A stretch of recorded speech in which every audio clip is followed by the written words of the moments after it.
Tapi kata mazhab yang lain, ulama-ulama yang lain mengatakan sebaiknya kita pilih umat mukmin yang qawi. Maka kita butuh Bapak Ibu, umat muslim yang kuat tuh kita butuh. Bagaimana caranya? Ya kita harus cetak kader kita dari sekarang Bapak Ibu, bukan dari besok. Kita cetak kader kita tuh dari sekarang. Kita cetak anak-anak kita tuh tidak manja. Kita cetak anak-anak kita tuh biar kuat imannya, biar berani menghadapi tantangan. Sekarang itu umat muslim itu dibuat, dininabobokan dan dilemahkan. Gara-gara dunia kita dilemahkan. Sehingga mohon maaf sulit kita mencari orang seperti Habib Rizik itu. Sulit. Yang berani menentang itu sulit. Sehingga mohon maaf Bapak Ibu, mohon maaf.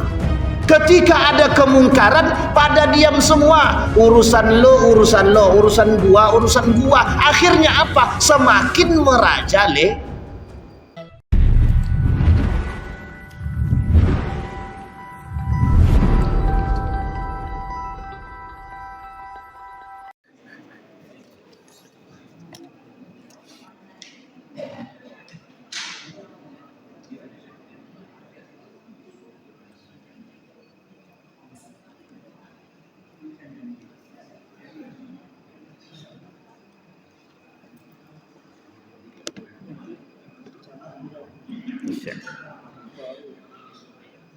A'udzu billahi minasyaitonir rajim. Bismillahirrahmanirrahim.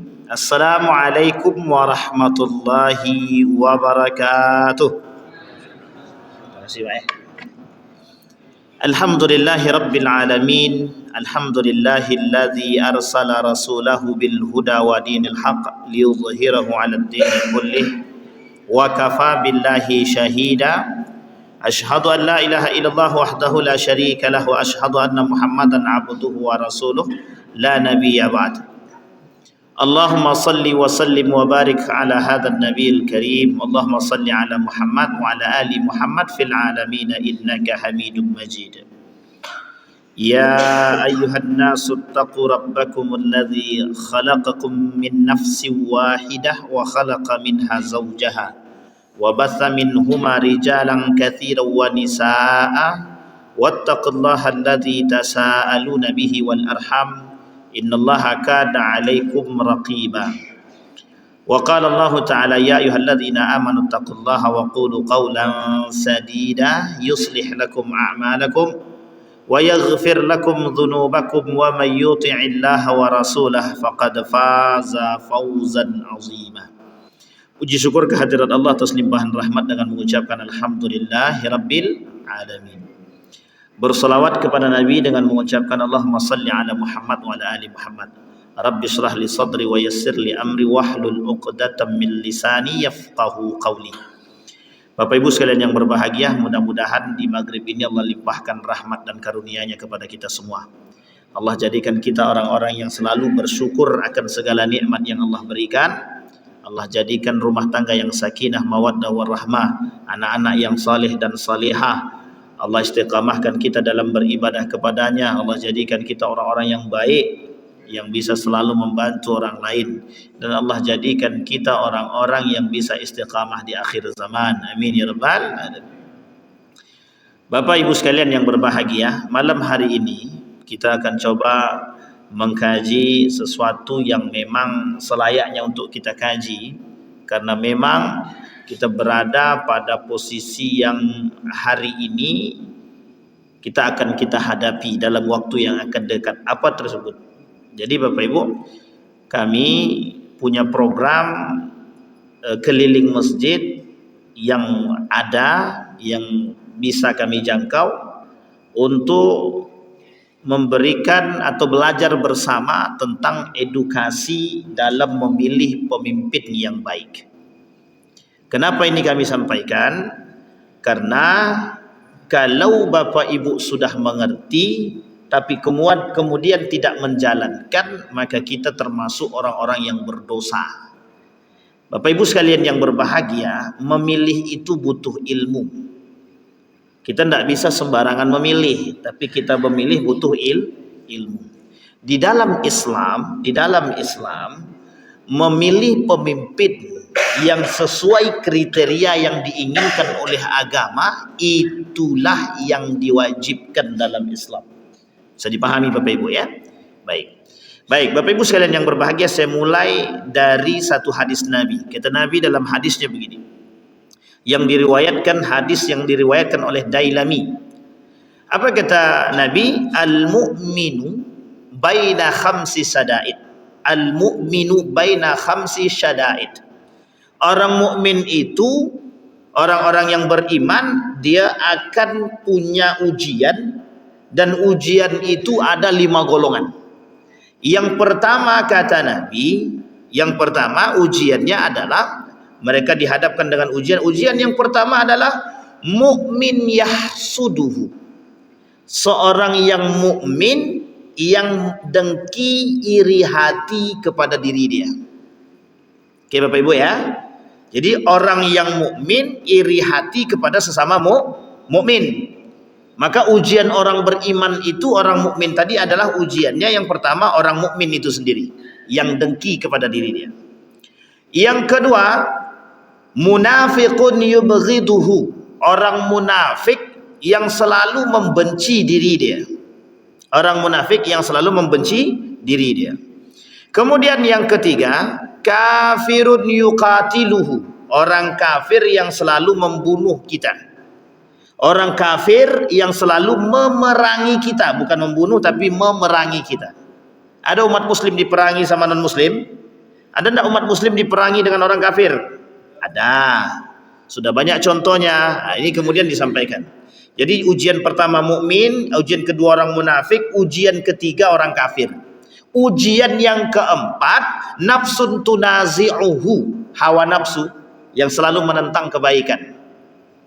Dan yang kelima, syaitan yudilluhu, setan yang selalu menyesatkan. Jadi ada berapa Bapak Ibu?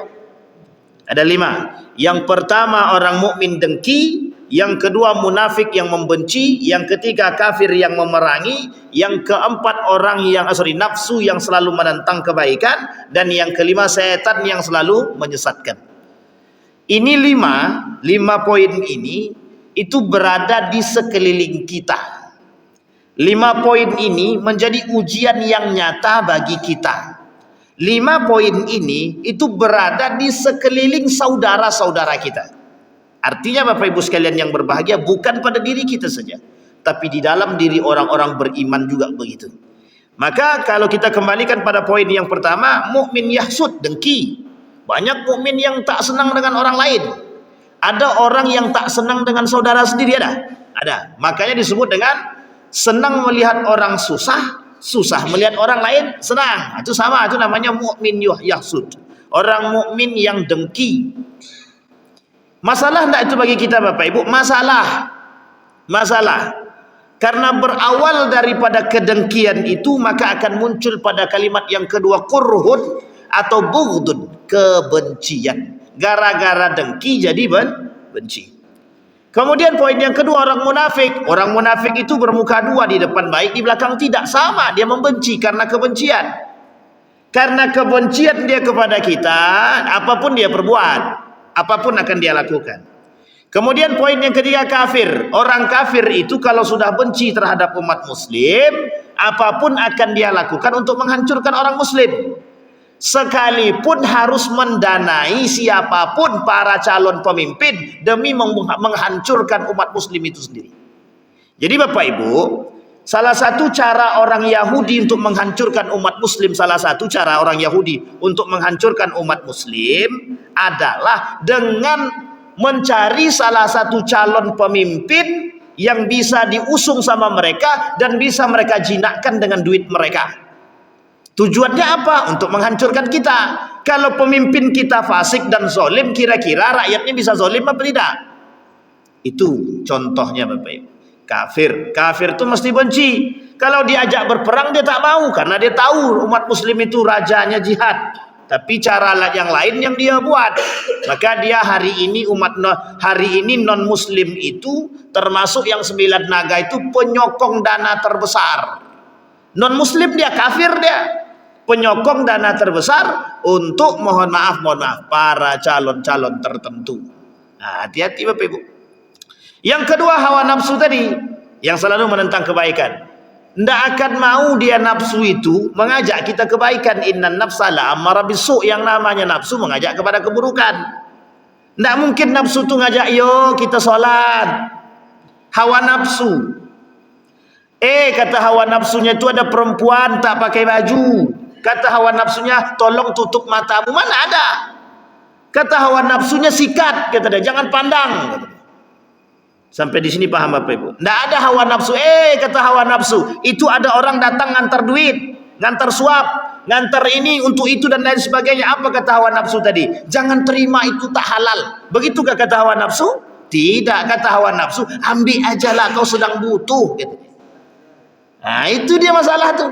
Kata hawa nafsu. Makanya hawa nafsu selalu menentang kebaikan. Kemudian yang terakhir, syaitan yudilluhu.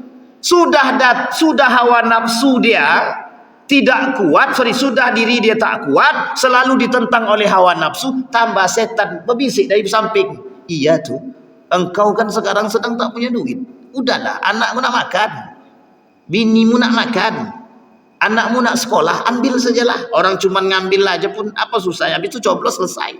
Sampai di sini paham Bapak Ibu? Artinya apa? Kelima itu tadi menjadi musuh. Nah, sekarang kita kaitkan dengan keadaan Bapak Ibu. Kita kaitkan dengan masalah kepemimpinan dalam Islam.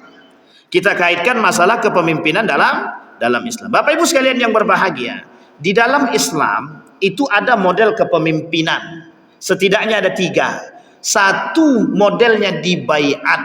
Di baiat itu tahu Bapak Ibu di baiat ya? Ditunjuk. Aku ingin Umar bin Khattab naik jadi khalifah.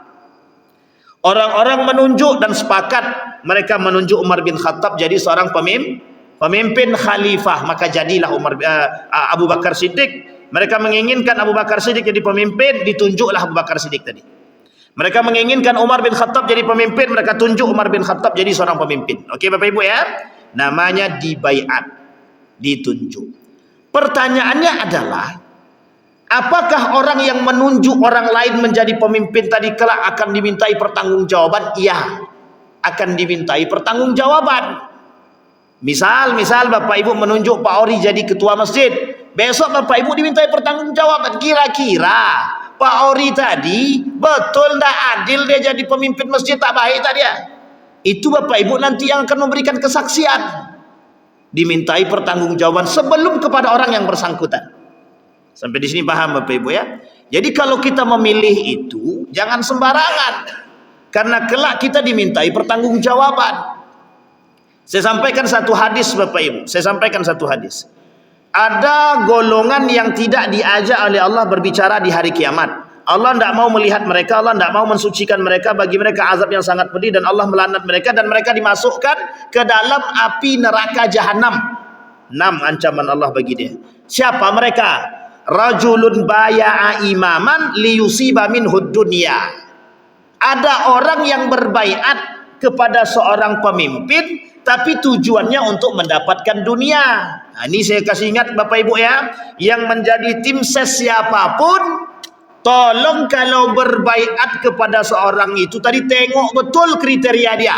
Sesuai enggak yang disampaikan oleh agama? Jangan salah pilih. Jangan kita membaiat orang karena nafsu. Kalau kita membaiat orang karena nafsu yang dilakukan, nanti kelak dimintai pertanggungjawaban. Kita termasuk golongan yang tadi, yang tidak diajak berbicara oleh Allah, yang tidak disucikan oleh Allah, yang Allah tak mau melihat mereka, bagi mereka azab yang sangat pedih. Allah laknat mereka dan Allah masukkan mereka ke dalam neraka jahanam. Bapak Ibu, berat apa tak berat menjadi pemilih itu? Yang memilih aja berat, apa tak lagi yang dipilih? Sampai sini paham Bapak Ibu ya? Baik, itu poinnya. Yang pertama tadi adalah ditunjuk, baiat. Yang kedua, dipilih oleh pemimpin sebelumnya. Artinya apa? Itu nanti bisa masuk dalam kategori dinasti. Dinasti, sistem dinasti itu bagaimana? Dari atas nunjuk yang bawah. Yang ditunjuk siapa? Anak dia. Itu sudah terjadi pada masa Khalifah Muawiyah. Muawiyah menunjuk anaknya Yazid bin Muawiyah. Semenjak masa itulah, semenjak masanya Muawiyah itu dinasti, namanya politik dinasti namanya. Sistem kekerajaan. Mulai zaman Muawiyah sampailah terakhir Daulah Utsmaniyah. Tapi karena dia sistem kekerajaan, sampai kapanpun sistem kerajaan begitu. Yang dipilih setelah dia siapa? Anak dia. Sekalipun anak dia tidak ada laki-laki, nanti dicari cara bagaimana anak perempuan dia jadi. Sampai di sini paham Bapak Ibu? Nah, ini sistemnya dinasti. Maka ada sistem demokrasi mau berubah jadi dinasti. Nah, itu masalah. Harusnya sistemnya itu pemilihan, tapi dipaksakan untuk menjadi sistem dinasti kekerajaan. Baik. Yang ketiga, penaklukan. Penaklukan itu misal Indonesia dijajah oleh Belanda, menang Belanda, maka Indonesia ditaklukkan oleh Belanda. Maka nanti orang Belanda memilih pemimpin. Orang Belanda lah yang menjadi pemimpinnya. Nah, tapi alhamdulillah karena kita sudah menang, tak jadi ditaklukkan lagi oleh Belanda. Tapi hari ini kita dijajah bukan lewat itu lagi, tapi kita dijajah lewat pemikiran. Sampai di sini paham Bapak Ibu? Baik. Ini yang harus kita sampaikan kepada Bapak Ibu sekalian yang berbahagia. Sistem kepemimpinan negara Republik Indonesia itu sistemnya pemerintahannya demokrasi terpimpin. Artinya apa? Masih ada musyawarah, masih ada saling pilih memilih, tunjuk menunjuk dalam konteks tunjuk menunjuk tadi pemilihan umum. Di dalam konsep pemilihan umum itu, yang ditonjolkan dan yang dikedepankan itu keadilan. Di dalam calon-calon yang dipilih harus sesuai dengan kriteria. Kriteria itu diatur oleh agama. Kriteria pemimpin itu diatur oleh agama. Yang menjadi tolak ukur kita apa? Kriteria yang tadi itu yang disampaikan oleh para ulama. Ini loh kriteria-kriteria yang harus kita cari di dalam pemimpin atau calon-calon pemimpin kita. Bukan memilih dengan nafsu. Salah satu etika pemilih yang harus kita tanamkan dalam diri kita, satu, bersandarkan pada iman dan hati. Yang kedua itu iman dan hati otomatis agama. Yang kedua bersandarkan pada akhlak. Ini seorang pemilih, ini seorang pemilih, bukan yang dipilih, seorang pemilih. Apa haruskah kita seorang pemilih itu berakhlak dalam memilih? Harus. Haruskah kita yang memilih ini berdasarkan pada agama, berdasarkan pada iman, berdasarkan pada hati? Iya. Jangan berdasarkan pada nafsu. Ustadz, kami memilih dia itu Pak Ustadz karena dialah yang sering kasih kami duit. Meskipun dia tak sholat, meskipun dia korupsi. Tidak bisa begitu Bapak Ibu, itu kaidah yang salah. Sampai di sini paham Bapak Ibu ya? Itu kaidah yang salah. Kenapa kita katakan kaidah yang salah? Karena kaidah yang benar di dalam agama Islam itu, di dalam aturan agama kita, yang menjadi tolak ukur calon pemimpin itu dipilih, paling tidak nanti ada 6 hal. Nanti kita sampaikan. Itu harus ada. Kalau memang ada pada diri dia, pilihlah. Yang dilarang oleh agama, satu, tidak boleh, hukumnya haram, memilih pemimpin kafir. Sudah disebutkan dalam surat Al-Maidah dan dalam surat-surat yang lain. Haram memilih pemimpin kafir. Sudah jam 7 aja. Sebentar lagi. Yang kedua, haram memilih pemimpin zalim. Pemimpin zalim haram. Nanti kita sampaikan kriterianya Bapak. Yang ketiga, haram memilih pemimpin munafik. Yang keempat, haram memilih pemimpin fasik. Ulama Syam sepakat Yazid bin Muawiyah, anak daripada Muawiyah bin Abi Sufyan, itu fasik. Bahkan ada yang mengatakan sesat dan ada yang mengatakan kafir. Ulama berbeda pendapat tentang Yazid bin Muawiyah. Ada yang mengatakan kafir, sesat, atau satu lagi ada yang mengatakan fasik. Tapi ada sebagian besar para ulama, mereka mengatakan, lebih tepatnya mengatakan Yazid bin Muawiyah itu fasik. Sekarang kita urai Bapak Ibu satu-satu. Kalau orang kafir kita tahu kan kriterianya Bapak Ibu, mesti dia bukan orang Islam. Ada pernyataan begini, ini ingat pernyataannya. Lebih baik dia kafir tapi dia bagus, tapi dia baik, daripada muslim tapi dia tidak baik. Sampai di sini paham Bapak Ibu? Tolong orang-orang muslim yang masih menggunakan kaidah ini, itu orang muslim yang munafik. Munafik. Apapun itu, mau dia kafir baik, dia sebaik-baik kafir mati masuk neraka.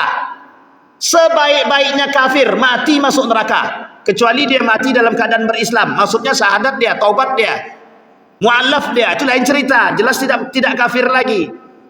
Seburuk-buruk dia muslim, mati dia tidak mati dalam keadaan kafir, dia mati tetap masuk surga. Jadi tidak ada kaidah lebih baik kami memilih pemimpin kafir tapi baik daripada muslim tapi tak baik. Yang paling baik itu cari pemimpin muslim dan baik, itu yang paling baik. Itu tuh yang tak ada Ustaz. Nah, itu masalah tuh. Jangan, bukan tak ada. Kenapa tak ada? Karena kita diam. Kenapa tak ada? Karena kita tak mau. Kalau kita mau banyak, bukan tak banyak, banyak. Baik Bapak Ibu sekalian yang berbahagia, sampai di sini paham Bapak Ibu? Nomor satu, pemimpin kafir. Boleh kita memilih pemimpin kafir? Ya ayyuhalladzina amanu la tattakhidul yahud walad nasara awliya. Jangan kalian jadikan orang Yahudi atau Nasrani itu pemimpin. Jangankan pemimpin, kawan setia saja tak boleh, apalagi pemimpin, kata Al-Maraghi. Kata Ibnu Katsir diartikan aulia itu teman setia, tak boleh. Teman setia saja tak boleh, apalagi pemimpin. Sampai di sini paham Ibu-ibu? Bapak Ibu paham ya? Poin yang kedua, orang zalim. Bolehkah kita memilih pemimpin zalim? Tak boleh, haram hukumnya. Memilih pemimpin zalim, hukum dia haram. Pak Ustaz, dia kan muslim, memang dia tidak solat Pak Ustaz, memang dia tidak puasa, memang dia tidak, pokoknya dia tidak baik dengan terhadap Islam, tapi dia kuat Pak Ustaz, kami dikasihnya makan terus, ambillah makan tu, tak masalah. Nanti kelak di hari kiamat pertanggungjawabannya masing-masing. Pertanggungjawabannya masing-masing. Sampai di sini paham Bapak Ibu? Orang zalim diberikan kewenangan, diberikan ruang, maka semakin berbuat zalim. Hari ini kita dikasih makan, besok kita diinjak. Itu orang yang zalim. Karena apapun mereka akan melakukan kezaliman. Kemal Ataturk itu bukan pemimpin zalim. Bukan zalim itu. Zalim banget. Dia zalim kepada siapa? Dia zalim kepada agama Allah. Dia zalim kepada siapa? Orang saleh, alim, ulama. Dia zalim kepada siapa? Dia zalim kepada masyarakat dia. Apa kezaliman dia? Banyak kezalimannya. Yang menentang bunuh. Yang tak sejalan dengan aturan dia tolak. Orang-orang miskin dimiskinkan. Dimiskinkan terstruktur. Jadi kalau ada pemimpin yang sengaja membuat kemiskinan itu terstruktur, memang sengaja masyarakat dia dimiskinkan, mohon maaf, tujuannya adalah kalau miskin mereka tinggal kasih duit mereka oke. Artinya apa? Itu menjadi sebuah karakter. Kalau sudah dimiskinkan sama mereka, apapun perkataan pemimpin, baik salah maupun betul, tetap akan diikuti. Tetap akan diikuti. Sampai di sini paham Bapak Ibu? Itu teori yang mereka berikan oleh kaum Yahudi. Kata kaum Yahudi, seperti itu caranya kalau pengen punya banyak pengikut. Akhirnya apa yang terjadi? Kezaliman itu semakin nampak. Orang korupsi, misal pemerintah dia korupsi. Karena masyarakat tadi sudah sering diberi duit, sudah sering diberi makan, mau tidak masyarakatnya menentang? Tidak apa-apa, keluar kaidah baru, tidak apa-apa dia korupsi, yang penting kami bisa makan. Yang keluar jadinya kaidah itu. Artinya apa? Kaidahnya rusak. Sampai di sini paham Bapak Ibu? Yang ketiga, munafik sama. Munafik dengan zalim itu beda tipis. Hanya beda namanya saja. Pemimpin yang zalim, pemimpin yang munafik. Pemimpin yang zalim tidak Allah tidak mau melihat mereka, Allah tidak mau mengajak mereka berbicara, Allah masukkan mereka ke dalam api neraka dan nerakanya neraka jahanam. Bagi mereka azab yang sangat pedih, Allah melaknat mereka. Apa kata Nabi dalam hadis qudsi? Apa kata Allah dalam hadis qudsi itu? Awwalu thalathatin yadkhulun nar. Pertama kali yang masuk ke dalam neraka amirun musallat, pemimpin yang zalim, pemimpin yang diktator. Kemudian dalam hadis yang lain malikun kazzab, orang yang tidak diajak berbicara oleh Allah, yang tidak diberikan, yang tidak mau Allah lihat, Allah tak mau mensucikan mereka, bagi mereka azab yang sangat pedih. Dan bagi mereka mereka dilaknat oleh Allah, masuk ke dalam neraka jahanam. Siapa mereka? Malikun kazzab, pemimpin penduto, pemimpin pendusta. Jadi Bapak Ibu, kita ni harus berani. Kalau ada calon yang berjanji, kalau ada calon-calon yang berjanji di hadapan Bapak Ibu, tembak langsung. Tembak langsung. Apa tembaknya? Bapak bersumpah atas nama Allah, kelak kami akan jadi saksi Bapak di hari kiamat. Begitu kan? Biar mereka tak mudah berjanji. Orang yang mudah berjanji pasti orang yang mudah mengingkari. Itu kaidah Bapak Ibu, kaidahnya. Kalau ada orang yang mudah berjanji, itu mesti orang itu mudah mengingkari. Ada orang yang mudah bersumpah, mesti dia mudah mengingkari sumpah. Karena kalau orang beriman Bapak Ibu, tidak mungkin mudah berjanji, itu tidak mau dia. Berat Bapak Ibu, kalau orang itu ingkar janji berat. Jangankan ingkar janji, ada orang mengundang kita untuk datang ke rumah dia, kita tak datang ke rumah dia tanpa uzur, tidak ada uzur sama sekali, itu hukumnya dosa Pak, berdosa. Tetangga mengundang kita nih ke rumah dia, kita tak datang.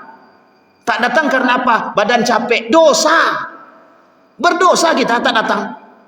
Itu haknya sesama muslim. Apalagi kalau mereka berjanji dan mereka tidak penuhi janji mereka atau ingkar terhadap janji mereka, maka dosa Pak, masuk dalam kategori dosa besar. Sampai di sini paham Bapak Ibu? Itu munafik. Maka tak salah kata Umar bin Khattab nanti itu dalam hadisnya itu, yang ditakutkan oleh Umar bin Khattab itu orang-orang alim yang pandai lisan mereka itu, munafikun alimul lisan, orang-orang munafik tapi memang lisan mereka cerdas dan pintar. Baik, sampai di sini paham ya Bapak Ibu? Itu yang ketiga. Sekarang yang keempat, orang fasik. Fasik ini tak sampai dia pada munafik, tak sampai dia kepada zalim, tapi dia fasik. Fasik itu apa Pak Ustaz? Dia tak solat, dia tak zakat, dia ajak puasa, dia tak puasa. Kalau ada pemimpin begitu namanya pemimpin fasik namanya. Ada kebenaran tidak dijalankan dia, tahu dia suap itu haram tapi dia buat juga, tapi dia tak mengingkari kalau itu haram, itu namanya masih fasik. Kalau ada pemimpin tahu dia suap itu haram tapi dia lakukan suap, berarti tandanya dia fasik. Ada dia pemimpin tahu suap itu haram tapi diingkari, dia kata dia suap itu tidak haram, itu munafik namanya. Tahu perbedaannya Bapak Ibu ya? Fasik dan munafik tahu? Tapi kata para ulama, orang munafik itu mesti fasik. Orang fasik belum tentu munafik. Sekarang bagaimana hukum memilih pemimpin fasik? Ulama berbeda pendapat. Yang paling kecil itu mengatakan makruh, dan yang lain mengatakan haram, yang lain mengatakan haram. Pertanyaannya Pak Ustaz, semua permasalahannya Pak Ustaz, semua calon ini fasik semua gitu. Nah, ini yang masalah kita Bapak Ibu. Semua calon ini semuanya fasik Pak Ustaz. Sholat jarang, ke masjid apa tak lagi, menyamperi orang tidak, sok puasa kadang-kadang, itu bagaimana Pak Ustaz? Nah, sehingga muncul kaidah Bapak Ibu, yang paling sedikit kefasikannya. Jadi Bapak Ibu, misal ada calon 4 orang calonnya, keempat-empatnya fasik. Maka yang kita pilih Bapak Ibu, yang paling sedikit kefasikannya, atau semuanya sedikit fasiknya Pak Ustaz. Oke, yang paling kuat ibadah dia. Kuat ibadahnya Pak Ustaz keempat-empatnya itu. Nah, sekarang di antara 4 ini mana yang paling rajin ke masjidnya? Nah, itu dia. Tapi kalau semuanya rajin ke masjid, Pak Ustaz bagaimana? Apa ini pandai-pandai lah.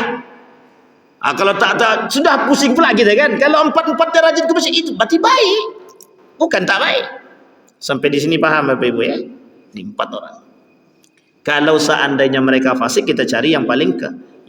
Sekarang Bapak Ibu sekalian yang berbahagia, ada muncul kaidah begini.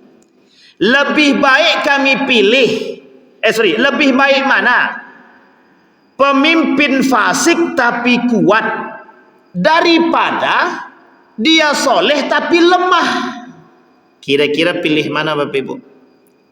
Pilih mana kira-kira? Fasik tapi dia kuat, soleh tapi dia lemah. Pilih mana Bapak Ibu? Soleh itu pakai dasar agama atau nafsu? Dasar agama lah bosan, masa soleh dasarnya nafsu. Kata Imam Ahmad ibn Hanbal, tergantung kondisi. Kalau dalam perang Bapak Ibu, kita tak bisa mencari orang soleh, tak bisa kita jadikan orang soleh tapi lemah. Soleh itu untuk pribadi, sementara kekuatan dia tak punya. Akhirnya umat muslim hancur semua. Kalau ini ada pilihan, tapi kita berharap yang ada pilihan itu soleh tapi kuat, itu yang kita butuhkan. Soleh tapi kuat. Nah, kalau ada seperti itu bagaimana? Kata Imam Ahmad ibn Hanbal, kata mazhab Hambali, itu lebih dipilih orang fasik tapi dia kuat. Fasik itu urusan diri dia pribadi, sementara kekuatan itu dibutuhkan oleh umat muslim. Kenapa kok dibutuhkan oleh umat muslim? Orang dalam keadaan berperang. Kalau kita menjadikan panglima kita memang soleh dia tapi lemah dia, kira-kira mohon maaf, apa yang terjadi dengan umat muslim? Kata Imam Ahmad ibn Hanbal. Tetapi kata mazhab yang lain, ulama-ulama yang lain mengatakan sebaiknya kita pilih umat mukmin yang qawi. Maka kita butuh Bapak Ibu, umat muslim yang kuat tuh kita butuh. Bagaimana caranya? Ya kita harus cetak kader kita dari sekarang Bapak Ibu, bukan dari besok. Kita cetak kader kita tuh dari sekarang. Kita cetak anak-anak kita tuh tidak manja. Kita cetak anak-anak kita tuh biar kuat imannya, biar berani menghadapi tantangan. Sekarang itu umat muslim itu dibuat, dininabobokan dan dilemahkan. Gara-gara dunia kita dilemahkan. Sehingga mohon maaf sulit kita mencari orang seperti Habib Rizik itu. Sulit. Yang berani menentang itu sulit. Sehingga mohon maaf Bapak Ibu, mohon maaf. Ketika ada kemungkaran, pada diam semua. Urusan lo, urusan gua. Akhirnya apa? Semakin merajalela. Coba Bapak Ibu bayangkan. Ketika LGBT, undang-undang LGBT tidak ada yang menentang. Kira-kira bakal jadi undang-undang atau tidak? Bakal jadi kalau tidak ada yang menentang. Tapi yang kita butuhkan seperti apa? Yang menentang. Sehingga ketika ditentang, termasuk ketika itu yang menentang adalah FPI dan PKS kalau saya tak salah itu. Akhirnya apa? Ditolak. Tapi coba, apa kecolongan kita? Kecolongan yang terjadi adalah ketika pemerintah mengeluarkan SKPP tentang legalitas pengadaan barang alat kontrasepsi. Coba Bapak Ibu bayangkan. Itu kalau umat muslim tidak menentang ngapain? Jadi karena kita lemah Bapak Ibu. Yang kita butuhkan itu pemimpin yang kuat. Nanti kita lihat. Sampai di sini paham Bapak Ibu? Nah sekarang Bapak Ibu, sebentar lagi kita akan mau pilkada nih. Pilkada, ada gubernur, ada wali kota. La ilaha illallah. Nah apa? Berapa menit? 7 menit, serius. Nanti tengah jalan di stopnya berhenti Pak gitu ya. Nah insyaallah aman. Baik Bapak Ibu. Nah, sekarang Bapak Ibu kita sebentar lagi dalam kondisi pilkada, pemilihan kepala daerah, baik itu gubernur maupun wali kota. Nah, apa yang harus dilakukan oleh seorang pemilih dalam agama, dalam aturan agama? Yang pertama yang harus dilakukan oleh seorang pemilih, wajib berilmu. Cari tahu siapa calon pemimpin kita tuh, cari tahu. Tapi ada tapi dia. Ada tapinya. Tidak boleh setelah kita mengetahui, toh otomatis ada aibnya masing-masing. Kita tak boleh sebarkan secara luas aib mereka. Cukup kita yang mencari tahu, kita yang tahu. Tapi Pak Ustadz, kami kan kalau tidak begitu bagaimana cara kita? Harus imbang. Kalau ingin memberitahu dia, harus imbang. Sampaikan kebaikan dia juga dan sampaikan keburukan dia.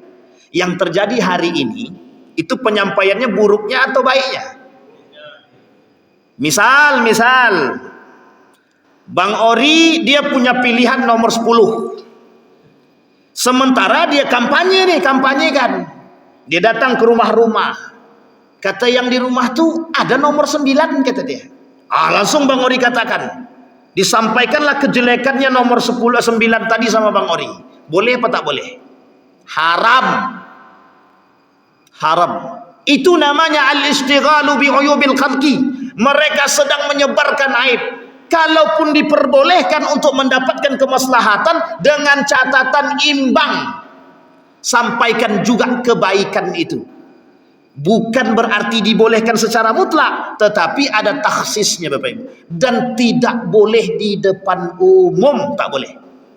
Misal Bang Ori datang ke rumah saya, Ustaz, pemimpin nomor 9 itu begini-begini Ustaz. Buruknya ini, baiknya ini Ustaz. Saya serahkan kepada Pak Ustaz. Pak Ustaz nak pilih mana silahkan.